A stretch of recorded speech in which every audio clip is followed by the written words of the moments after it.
What is up, everyone? OG over here from PlayerEssence, and welcome to another PE, Nintendo Switch, and gaming news video. Today we have some nice stories for you guys, so let's go ahead and get right into it. Dissida, Final Fantasy Arcade new character reveal set for October 3rd. Plus, we have some Theatrhythm Final Fantasy All-Star Carnival news as well. So Square Enix will reveal a brand new character for the arcade version of Dissida Final Fantasy during a broadcast on October 3rd at 20 JST. You'll be able to watch it live on YouTube and Nico Nico. The broadcast, which is the 12th official Dissida Final Fantasy broadcast, will also feature Theatrhythm Final Fantasy All-Star Carnival in celebration of the arcade rhythm game's 1-year anniversary. Here's an overview of the broadcast. Dissida Final Fantasy part. In addition to the debut of a new character, there will be details on the latest version of the game, as well as information on the game's approaching 2-year anniversary in November. Dissida Final Fantasy producer Ichiro Hazama, director Taikyo Fujiraoka, and Famitsu Bonbonmaru will be featured. Theatrhythm Final Fantasy All-Star Carnival part.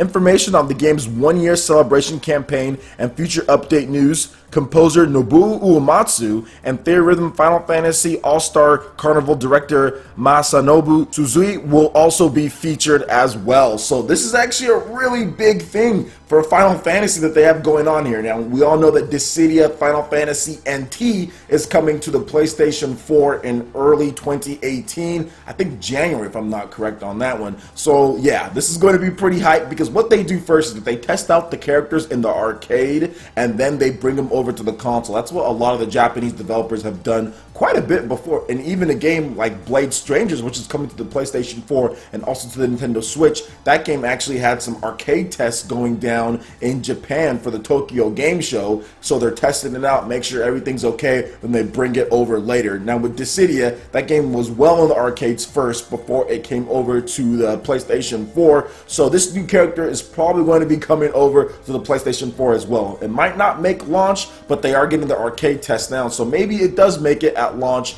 as far as adding to the roster, because I think that they've said that the roster is not complete. So it is a character that could be tested out right now and then be added to the roster later on as far as the official PlayStation 4 release. As far as Theatrhythm Final Fantasy, I didn't know there was an arcade version of that game or what they're going on with that. They said the 1-year anniversary, so that's pretty cool that they have an arcade version. I know there's a lot of people who like Theatrhythm Final Fantasy games. I remember playing Theatrhythm, what was it? Theatrhythm Final Fantasy. I remember playing it back like on the 3DS and thought it was a pretty good game. Never bought it because there was a demo and the demo was enough for me. They had like the man with the machine gun. I was like, alright, this is my favorite song, or this is like one of my favorite songs. This is all I needed. It was challenging enough for me to where I can just keep on replaying that and get my fill just because it was whatever back then. But what do you guys think about both of these? Are you excited for Dissida Final Fantasy NT and new character reveals for that game? Did you participate in the beta? Let me know in the comment section below. Alright, and moving into the next article here. Code Vein introduces Jack Rutherford and Eva Rux, and I'm pretty sure that I'm saying that name wrong. It's R-O-U-X,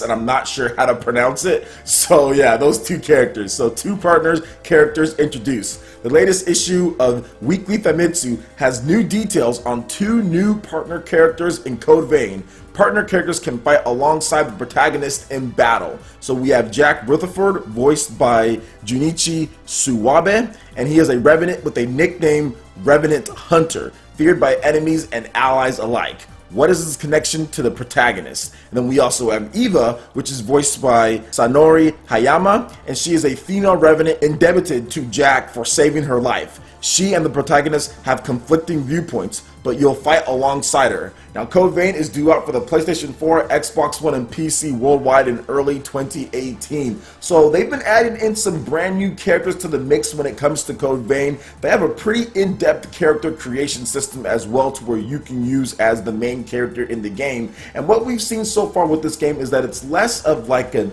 open space RPG from what they've showed us, and more like going down corridors. Now there probably will be some more open spaces as far as later on down the line, but from what we've seen so far, it seems like you're kind of going down a path kind of like Dark Souls-ish, but maybe even less open than that, and then you're just kind of fighting enemies from like one area to another, and it actually looks pretty cool. Combat for right now does look a bit muted, but at the same time, they're still not finished with it. I'm pretty sure they're going to add in some nicer and flashier animations, but overall, if you look at the character creation system and how in-depth that is, and then you combine that with some of the art style and kind of what they're doing with the RPG mechanics of the game, this could definitely be a breakout hit. Now, we still need to wait and see. Obviously, there's more to be known about this game. We don't have the full picture yet, but right now it's actually looking pretty good. I have to say it's looking pretty good. Remember, this is developed by the same people who did the God Eater franchise. They have a lot of experience when it comes to building RPG systems, creating games with a lot of content in there. Now, none of the God Eater games, in my opinion, have been like AAA tier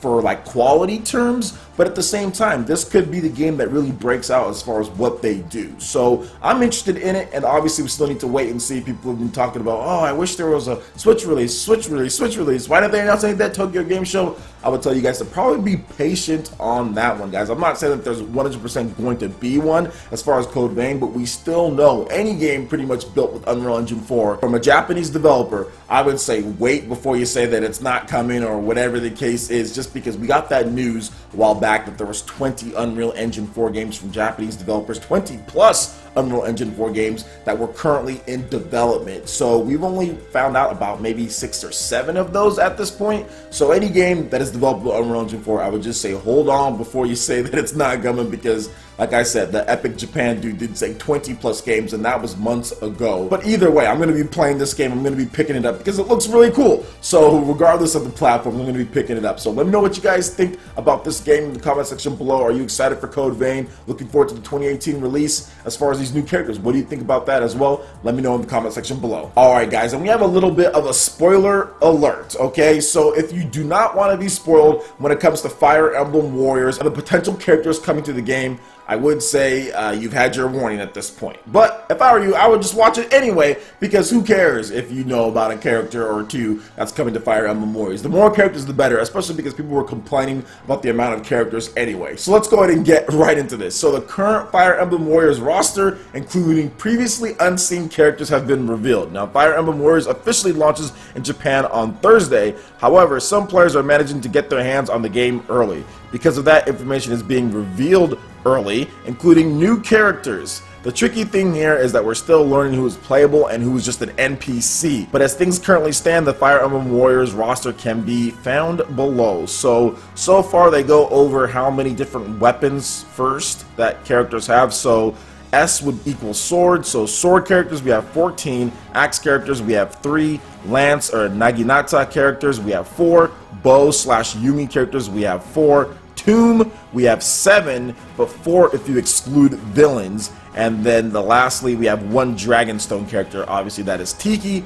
Now, we do have a breakdown of original characters: Shadow Dragon, Shadows of Valentia, Blazing Blade, and Fire Emblem Awakening. So the original characters, we have Rowan, Liliana, the game's version of Anna, and Darius, who's the brown-haired guy that I guess is like a prince or king of the another kingdom in the game. Fire Emblem Shadow Dragon characters, we have 5, Marth, Shida, Tiki, Navarre, and that's the new one in there that's like, oh snap, he's in the game. And apparently he's pretty likely to be playable. And he's also in the story mode as well. And then there's also Garnelf as well, which is interesting, but he could possibly be unlockable. We don't know at this point. We'll have to wait and see, but he is in the story mode, it seems like. So Fire Emblem Echoes Shadows of Valentia, we have Celica, obviously she's playable. Fire Emblem The Blazing Blade, Lyn, that was already revealed. Fire Emblem Awakening, we have 9 characters: male Robin, female Robin, Chrom, Lissa, Frederick, Cordelia, Lucina, Owain, which is the new character. You guys all know Owain. He puts his hand over his face. He acts all heroic and stuff. So yeah, Owain and Valadar as well. Fire Emblem Fates, there's 13 characters so far. Female Corn, male Corn, Ryoma, Hinoka, Takumi, Sakura, Oboro, Xander, Camilla, Leo, Elise, Niles, and Lago. And those are the 2 that is like, oh snap. Like, hold up here, and I have to make sure that I double check on Lago, because that one's going to be very interesting if he's actually playable in the game, because that's crazy, because I would never think that this guy would be playable in the game. I mean, he was insane in Fire Emblem Fates, so if he's playable, oh man, watch out. But Niles, that was also another one where people were like, what? Niles is in the game? We saw that GIF, I think on Twitter. I shared it. I was like, okay. And Niles comes swooping in, and he is a bow user. He is like a sharpshooting bow user. So it's going to be interesting to see his combat in the game as well. But yeah, strong representation from Fire Emblem Fates, which is obviously the highest selling version of Fire Emblem is Fire Emblem Fates. Most people know the characters from that game.